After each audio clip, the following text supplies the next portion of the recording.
السيسي غرقان في شبر ميه وغرق مصر في شبر ميه. اللي حصل لمصر في عهد السيسي ما حصلش قبل كده ولا هيحصل ان شاء الله، واحنا وراه لحد ما نسقطه ونطلع رئيسنا البطل من السجن، لان اللي المفروض اللي في السجن يبقى السيسي. مصر بتغرق، اسكندريه بتغرق، والبحيره بتغرق، والناس بتموت.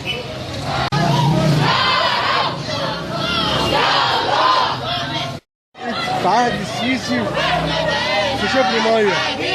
احنا شايفين حكم السيسي حكم فاشل، اصبحنا دوله فاشله ما فيهاش اي خدمات، والدوله الفاشله هي اللي ما فيهاش اي خدمات، واقتصاد منهار، والناس تعبت، والناس غرقت في اسكندريه وفي البحيره وفي كفر الشيخ، وشوارعنا كلها زباله كلها مجاري.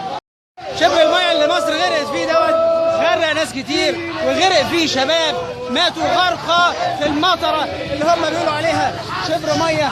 غطست فيه بيوت، دور كامل يغطس فيه، وعربيات كامله غاصت في الميه، وناس كتير ماتوا في الشبر ميه اللي هم فيه. غرق فيه اسكندريه ودمياط والعريش والبحيره وغيرها. الشوارع الدور الاول متغطي تماما بالميه، يجوا في الاعلام يقولوا عليه شبر ميه. ده كذب واعلام مضلل كما عهدناه دايما. عايز ايه غير ان هو يفوز في البلد تغرق، لان هو اصلا اسرائيلي يهودي ملوش مله، وعشان الشعب يفوق ويعرف ان اصلا النواب اللي خدوا اصواتهم دول كلاب كراسي وكلاب فلوس ومنصب، مش باصين للشعب الفقير المسكين اللي مش لاقي، والناس اللي بيوتها غرقت، والناس اللي ماتت، واللي اتكهربوا. حسبنا الله ونعم الوكيل.